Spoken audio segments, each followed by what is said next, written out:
Good evening. I am joined here today at the State Emergency Operations Center with Dr. Janae Caldoun, our Chief Medical Officer, and Dr. Michael Rice, our State Superintendent of Public Instruction. We are here tonight because the number of presumptive positive cases for coronavirus in Michigan has increased. As of right now, there are 12 presumptive positive cases in Michigan. We had 2 yesterday. We are at 12 today. We expect more to come. We are taking these cases very seriously and will continue to take every step to mitigate spread of the virus and keep Michiganders safe.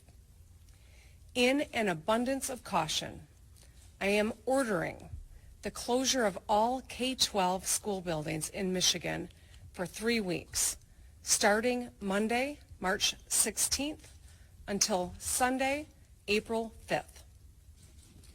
This is not a decision that I make lightly. A lot of districts have taken action and already closed themselves. And my fellow governors across the country, on both sides of the aisle, have ordered the closure of their schools as well in a number of states. This, we feel, is a necessary step to protect kids and teachers and families and our overall public health. I believe that school employees should continue to be paid as though schools are still in session. I know this will be a tough time for our parents and educators, and I urge businesses to do everything that they can to support employees at this time. Some parents will need to stay home with their children, and not every parent will have the ability to do so. Not every parent has paid leave, though I think they should. So businesses must step up and provide help if their employees need it.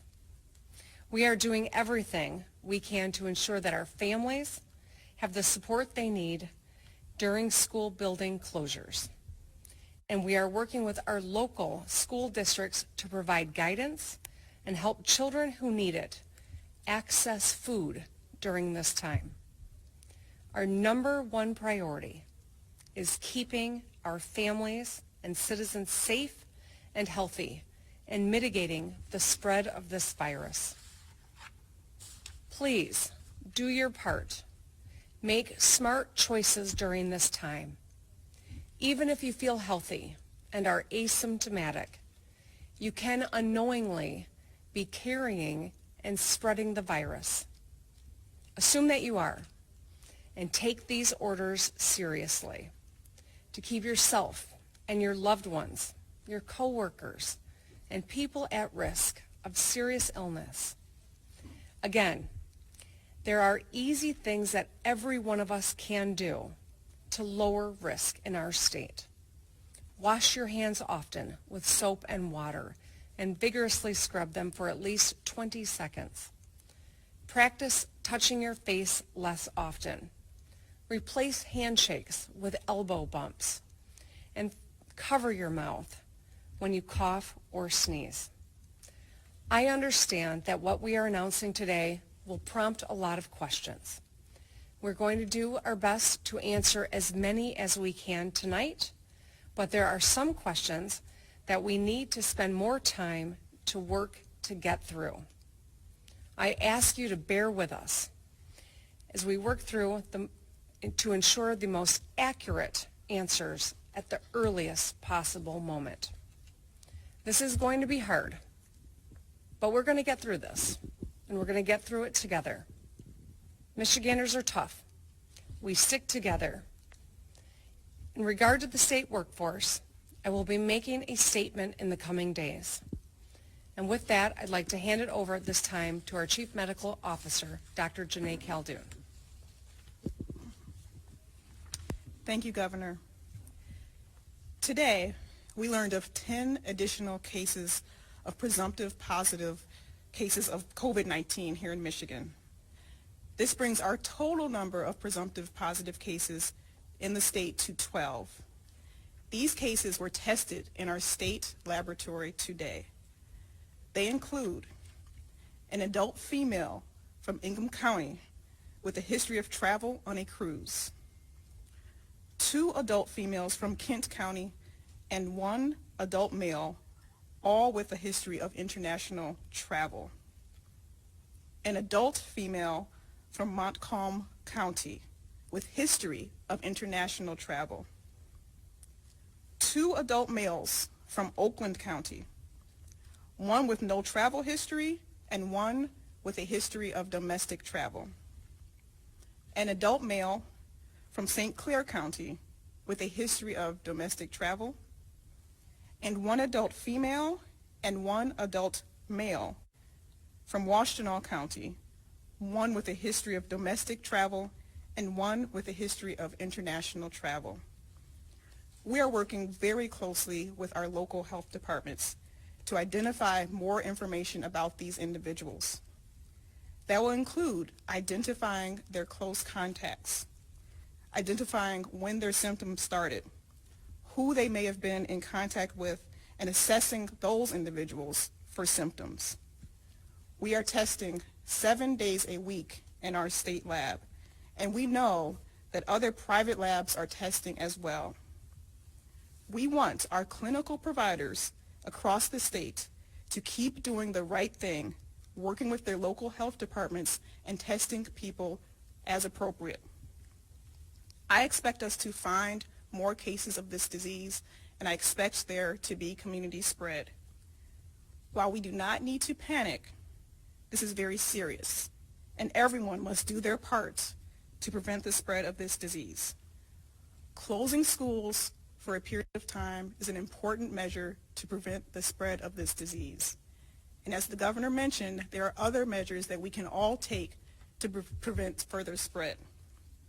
Washing hands frequently for 20 seconds every time.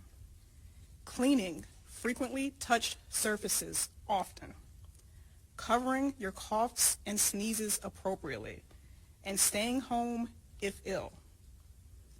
Employers should encourage employees to stay home if they are ill. Staff should be encouraged to telework when feasible, and particularly people who are at risk of severe illness, the elderly, those with chronic medical conditions like lung disease and heart disease and diabetes, or with weakened immune systems. Long-term care facilities, nursing homes, and other institutions that take care of the elderly or those with chronic medical conditions should limit non-essential visitors as much as possible and screen staff and visitors for temperatures and respiratory symptoms prior to entry into the facility. The situation is rapidly evolving, and we will continue to monitor the number of cases across the state. I would like to especially thank our local health departments. They have been diligently every day on the ground, tracking cases, doing surveillance, and working hard to prevent the spread of this disease. I'd also like to thank the staff and the team at the Michigan Department of Health and Human Services, who have also been working for several weeks to address this disease for the community. We will continue to work with all of you to prevent the spread of this disease as much as possible. Now I'd like to turn it over to Dr. Rice.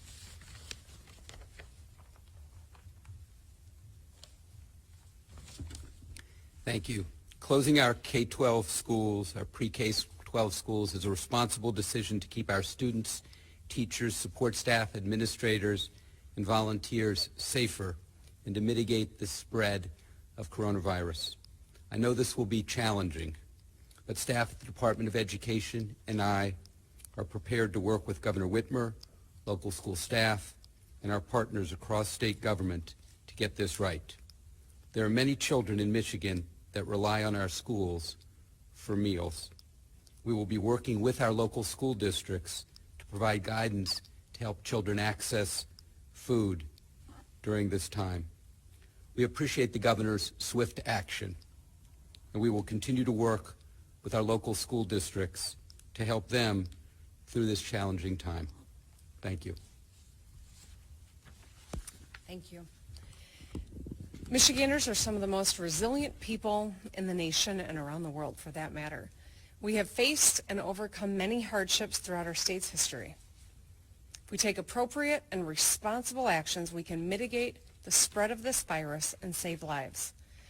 As the chief executive of this state, it is my job to make these decisions to protect public health and keep our families safe.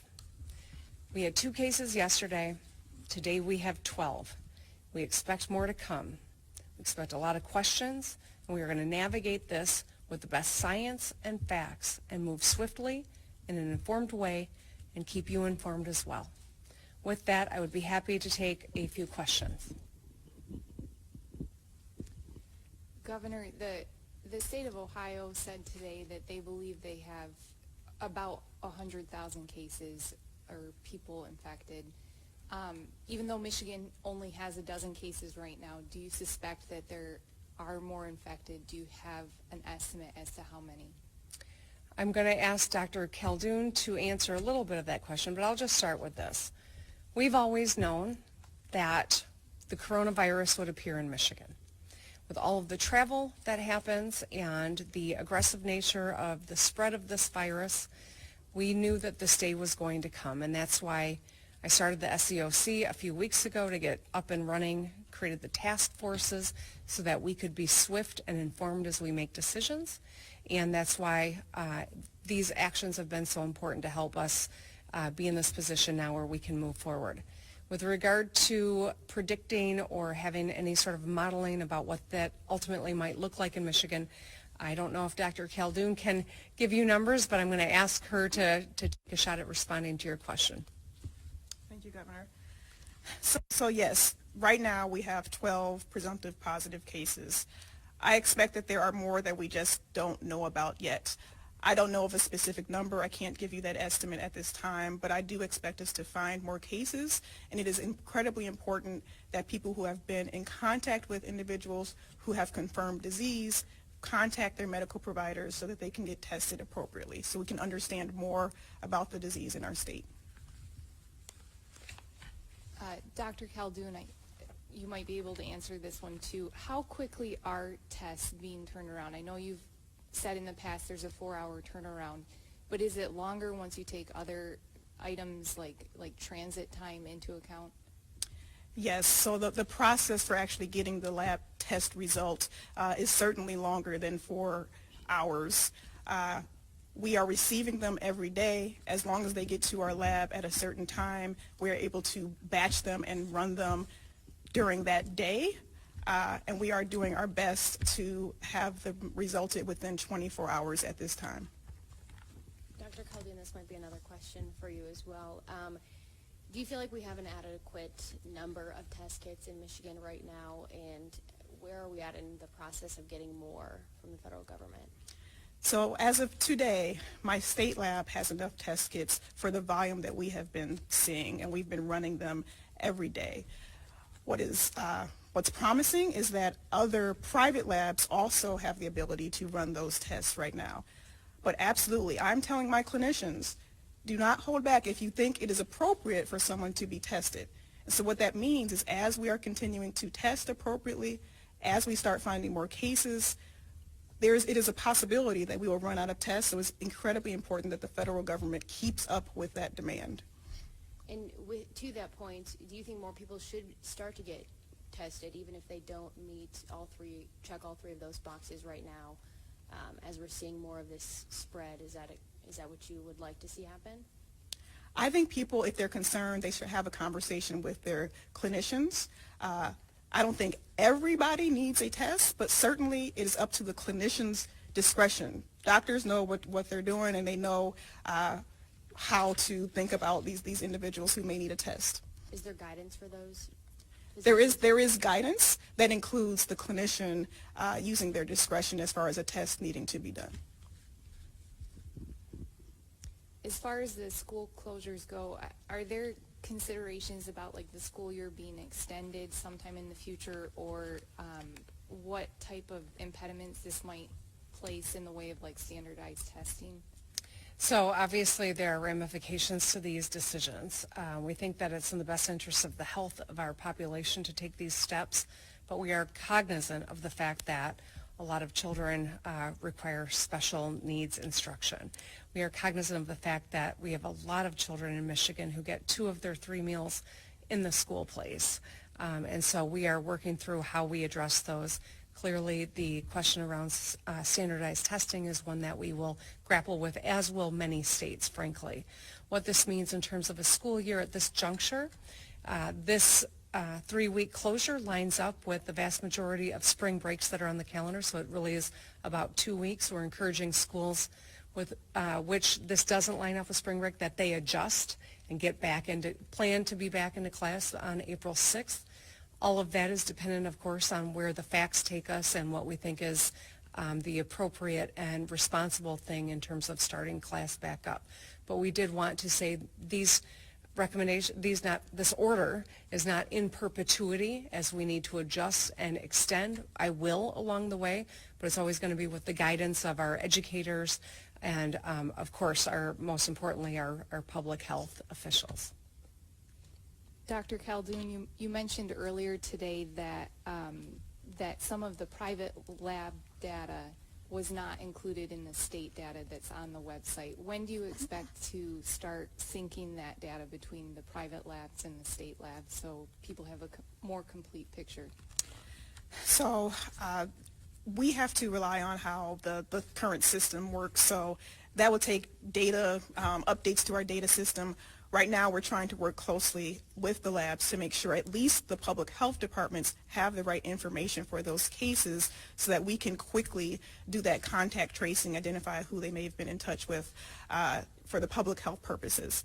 So again, our website may not be up to date as far as all testing across the state, but we know that the public health departments are keeping up with the cases. In that respect, too, in terms of contact tracing, we've heard a lot about the steps a person took after they left their flights. Are you contacting people who were on the flights with these people, since a lot of them were on airline travel at that time? So that is work being done by our local health departments. They are, as appropriately, understanding who was in really close proximity to those cases, and then identifying those people, determining if they have symptoms, isolating them as appropriately. Going back to the testing kits briefly, are you concerned about rationing of the kits right now? Is that happening? We do have to make sure that certainly the highest risk individuals get the testing done. But again, at this point, this early, we need to get that data, and people should be tested so we understand how far widespread it is in the community. But I am concerned that the federal government may not be able to keep up with the demand for testing across the country. Are you confident or worried that our hospital system may not have the resources necessary to handle an influx of patients as they start to become sick and cases become worse? Are we going to see situations that we're seeing in other states where tents are set up outside and patients are being held there? So what's important and why we're doing such proactive community mitigation strategies is so that we can prevent those who are most vulnerable and most likely to get very sick, like the elderly, from needing to come into the hospital. Most people who get the disease will have a mild illness and not need to stay in the hospital. So I am concerned about hospital capacity, certainly. As far as the tents and people being outside, what's most important is that people who may have the disease and are showing symptoms, we don't want them mixing with other people who are in our hospitals and emergency departments for other reasons, who may also be vulnerable to getting severely ill. So we have to think hard and talk to our hospital partners about how we can implement those types of screening and testing measures that may be in a innovative way outside of what hospitals normally do. What can the state do to ensure that the hospitals have the resources that they need? We have to continue talking to them about their needs. We've got several calls and conversations that are happening on a daily basis. We are requesting additional personal protective equipment and masks, and we will continue to monitor the situation and make sure we are working hard to get them what they need. Do the school closures also include like child care centers or early childhood development centers? So no, the closure is with regard to closing buildings to students. Will child care centers be considered in the future? Well, if the program is something that is adjacent or attached to a school building, yes. Aside from that, no. At this juncture, we think that this is the right policy for a variety of reasons, and if that changes or if we feel as though we need to make an adjustment, we will certainly make that announcement.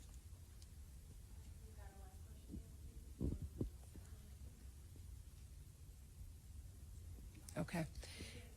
Thank you for tuning in. Thank you for doing your part. We encourage every individual in our state, every business, every leader to do their part and to ensure that we are mitigating the spread of the coronavirus.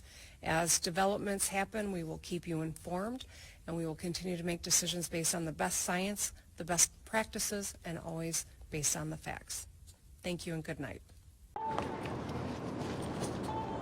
怎么又晚了？这诊所太远了，这里多开几间就好了。政府里需要有我们的人，需求才会被听到。哎，你这……哎，你们两个都对，可光说有什么用呢？填好2020年的人口普查，就可以协助公共资金的分配，比如地方医疗、更多的政府席位。